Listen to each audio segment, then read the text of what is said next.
Hi, and welcome to the Modern Persian Food Podcast. We are food bloggers, Bita Arabian, and Bita Nazim Kelly, and we're here to share with you the rich flavors and fresh ingredients of Persian cooking and how to incorporate them into today's modern lifestyles. We're excited to introduce you to the flavors, tastes, and techniques we use, and also our own cultural stories and perspectives growing up in the U.S. in a Persian family. Thank you for joining us. Welcome to episode number 64 of the Modern Persian Food Podcast. Today, in this episode, we'd love to share with you how to make delicious Aash Reshteh. And the reason why we're talking about Aash Reshteh now is we are leading up to New Year's Day, January 1st, and it is one of my favorite times to make this iconic Persian soup as it blends Persian and American traditions for me and in my family, and I wanted to share that with you guys today, and hopefully you guys can join me every year with this tradition and make it into your own home.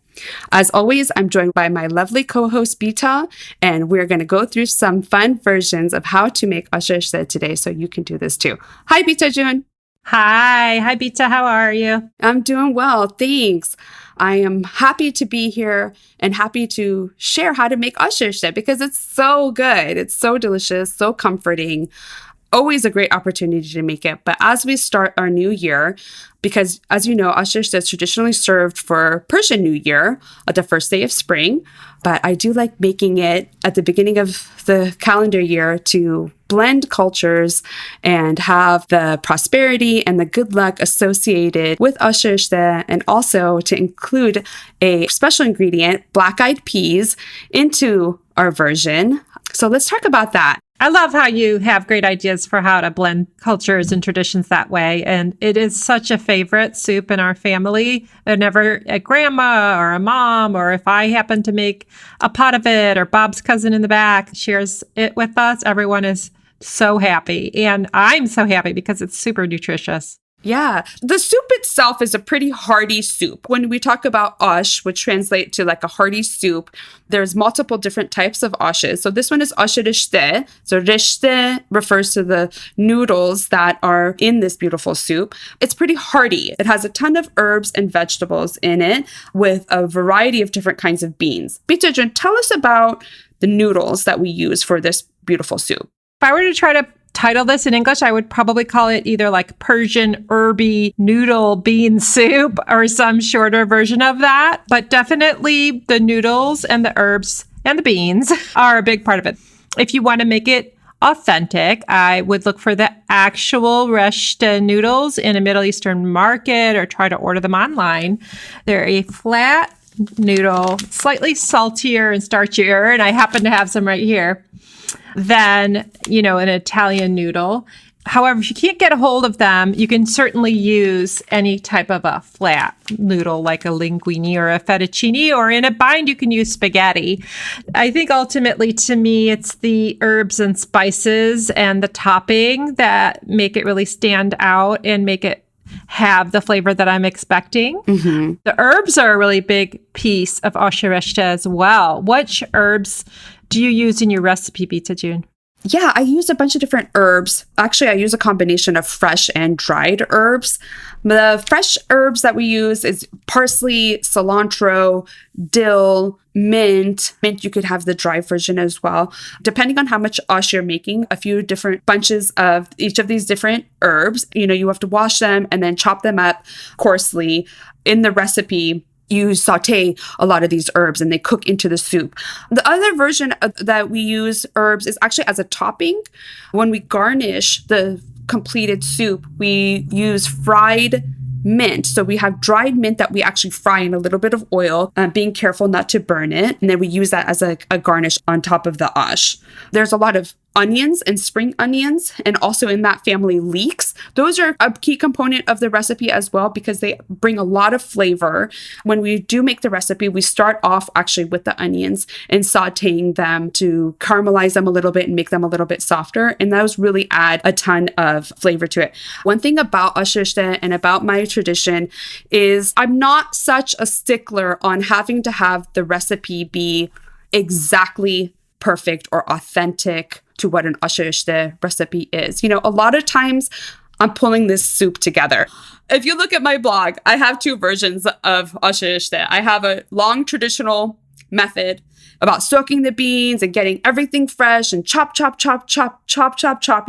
everything and cooking it together. But in reality, sometimes I'm just like pulling everything together and I just want to make the soup. So I actually have another version on my blog that's like a more bastardized version, if you will, using prepared ingredients, a lot of store-bought shortcuts that I can pull together and still hold the integrity of the dish and keep the tradition alive. Or if I'm really just like really wanting to have a cozy soup, being able to pull that together in like less than an hour, I will do that. But my point is, this soup, not only does it vary from region to region, there'll be some regional variations to it, but you can make it whatever you want. If you don't have spring onions and leeks, you don't have to put it in there. If you don't have a certain type of bean, it doesn't matter. You can customize it and you can just make it kind of like your own version, and paying respect to the tradition and the ingredients that are going into this delicious soup. You can customize it however way you want. But when we're talking about the recipes, these are the traditional and customary ingredients that go into it. So if you don't have everything, don't be discouraged. Go ahead and still make it. You can still pretty much make Aash Reshteh from the ingredients that you can get at the local corner market. So I love that. Yeah, and real life. But to your point, it's totally true. You have to be realistic, and sometimes you're not going to be able to go get every single thing on the ingredients list in your recipe. However, I personally really appreciate when I have fresh herbs. I have an herb garden, so I do grow parsley and cilantro and mint. Mm-hmm. Obviously, it's December now, and my garden, there are a few things still living, but even in California, I think dried is the way to go. I always have a huge jar of dried Persian mint. I always have dried dill. So those things I typically add dried. And I'm not opposed to canned beans. I keep a lot of canned beans because I make a lot of different things with them. I personally really like the flavor of cooking lentils. And it's not hard. To me, I can just kind of have it on a low simmer and cook up lentils from dry very, very easily. So I usually cook my own lentils, but everything else in terms of the beans, I do use canned chickpeas. I always have around chickpeas and garbanzo beans, red or kidney beans. And then I like a white bean. Any type of a white bean, could be a navy bean, a cannellini bean. I know you like black-eyed peas, which you've turned me on to. The flavor's so delicious. Do you want to talk about the black-eyed peas? Yeah, black-eyed peas. So, that's where the blending of the cultures comes into play, because, it's a Southern tradition to have black-eyed peas on New Year's Day that is known to bring prosperity, and it's cooked in a Hoppin' John type of like soupy side dish with the black-eyed peas. That's the Southern way to make it. But the way that I make it is I'm just incorporating it as one of the beans in the soup. And, as we were mentioning it, you don't have to have this exact set of beans. I think if you have 3 different kinds of beans, then you are all set. So you can pretty much pick and choose which ones you want. I think very traditional is the chickpea in there. That's like one of the ones that kind of like is a really go-to. The lentils, I think those are kind of like the main ones. And then the black-eyed peas, find them in the frozen section too. They'll have the black-eyed peas. So sometimes I found them there when I haven't been able to get them in a can, or if I wanted to do the longer method and actually soak them myself. I love that blending and the symbolism between the cultures, and they're so good. Black-eyed peas taste so good. I personally prefer it to the strong flavor of kidney beans. To each their own, but I really like black-eyed peas. They're delicious. The main flavor note in this soup is turmeric. Yeah. So from a spice standpoint, the turmeric, that's one of the key components. So you start off by sauteing your onions, and after you saute them, then you add turmeric, and you add a bunch of turmeric and saute that with the onions for just a few seconds. Then also garlic, if you want to add garlic in there as well. And that becomes the foundation. This is basically like a one pot meal. It's pretty easy. You can make it easily. Essentially, the recipe is then adding and sauteing the herbs and the vegetables and spinach. And when you're using fresh spinach, you actually need to kind of use like a big bunch of it and it will wilt down. But a really great shortcut that I use is frozen spinach. I love to have frozen spinach in my freezer to whip up kuku or to throw into a smoothie, or when I'm making Aash Reshteh, I definitely love utilizing frozen spinach because it's picked at the peak. So you know that it's like really delicious and it's such an easy shortcut. Yeah, I'm with you. I do also put spinach in my Aash Reshteh and in many things. I like putting in a lot of different soups. It's so nutritious. It adds flavor and makes it more herby.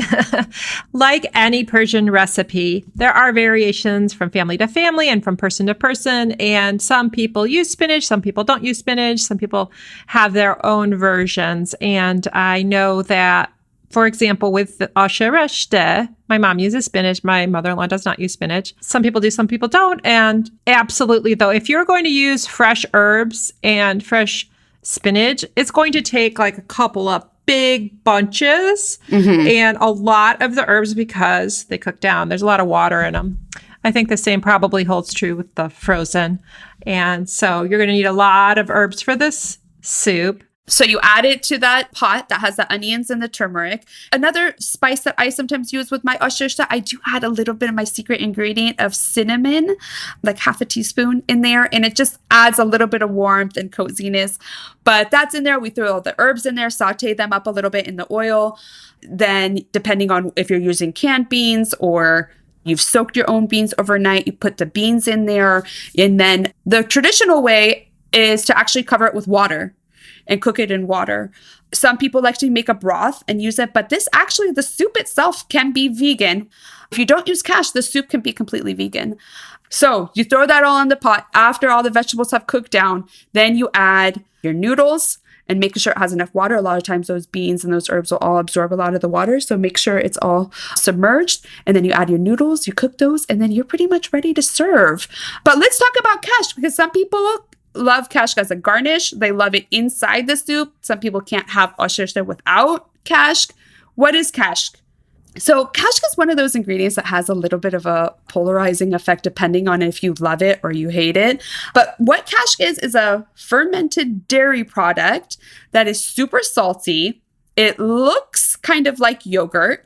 It has like a tang to it. It comes in different forms. You can get like the liquid version, or you can get like a dried version that you need to rehydrate with water. It has a pretty strong feeling. So some people love it. Some people don't love it so much. Bitajun, what are your thoughts on kashk? It's prepared from what I understand. I've never made it myself personally. I know there's some folks out there who do, but I believe it's similar to making cheese. There's some straining involved if you're making it from scratch. I have grown to like it, actually. And I think it does taste delicious in Aash Reshteh. What I like about it is the saltiness. I've had it where it tastes almost like a goat cheese. I can't explain the umami-ness of it, but it's definitely saltier and thicker than yogurt. And it can be used as a garnish. It creates a more authentic tasting Aash Reshteh. I do like it. I found it in the Middle Eastern market just yesterday. I was looking all around for it, and I was in the yogurt area, refrigerated, and I ended up purchasing a jar of it, and it's quite thick and delicious, and I almost could like eat it like a dip with, I got some lavash crackers. Oh, good idea. Yeah, if I was going to use it as a garnish, I'd probably thin it out a bit more and then put it like in a sandwich bag, snip the edge of the sandwich bag. I'm going to play with that actually today and then try some designs. And one of the other things I love about Aash Reshteh is the minty, oniony, kind of like fried onions with mint and turmeric topping. Yeah. And go on top and then be mixed in, makes it really flavorful as well. So once you've made your Aash, the Aash sometimes definitely, the more it sits, if you have it the next day, it's actually has like settled a little bit more. So it's actually even more delicious. But the presentation on top of the Aash is super beautiful. You can take some of that kashk and decorate basically the top of it. Some people add saffron to that kashk or just decorate with bloomed saffron on the top of it. The fried mint, fried onions, those are all super delicious garnishes to have on top of it. If you don't want to use the kashk, I personally love adding regular yogurt to my Aash. And also sometimes I'll put like a splash of balsamic vinegar as well. And that kind of gives it a little bit of a tang. If it's been cooking a long time, it kind of really helps brighten it up a little bit. Yeah. And sometimes, I mean, depending on what your ash is like, I don't think I'd do this in a cinnamon version like yours. Mine doesn't have cinnamon, but some people put a little bit of like lemon juice. And that would probably give the same kick as the balsamic with the acid notes of balancing it out. I definitely use garlic. I do fry some garlic down with the onion at the first steps. Also, one main point to it is don't forget to season with salt, because a lot of those flavors really benefit from the salt to give it a little bit more brightness and to make the flavors all stand out a little bit more. So don't forget to use salt. Well, we hope we've inspired you to make Aash Reshteh for New Year's. You know, I hope that you can join us in this annual tradition of making Aash Reshteh on New Year's Day. And we'll also make it on Noodles as well. We've talked about Aash Reshteh a few times throughout our episodes. We actually have a episode number 12 that we talk about 3 Persian soups. And one of those soups is Aash Reshteh. And we also talk about Aash Reshteh in our Persian New Year episode as well, if you want to learn a little bit more or hear us talk about it in different ways. Thank you so much for sharing your great idea of making this soup for Western New Year. Yeah, thank you so much. And if you don't make it for those occasions, it's definitely a delicious soup that I highly recommend, especially in cozy, cold weather. Thank you so much, Bita June. I hope you have a nice, cozy bowl of Aash Reshteh in your near future. Thank you for joining us. Bye. You've been listening to the Modern Persian Food Podcast with Bita and Bita. Thanks for spending time with us. If you've enjoyed what you heard today, consider telling a friend or giving us a good rating. You can subscribe to our show for free on your favorite podcasting app or find us online at modernpersianfood.com or on Instagram for the recipes and information we talked about today. We'd love to hear your thoughts and see you next time.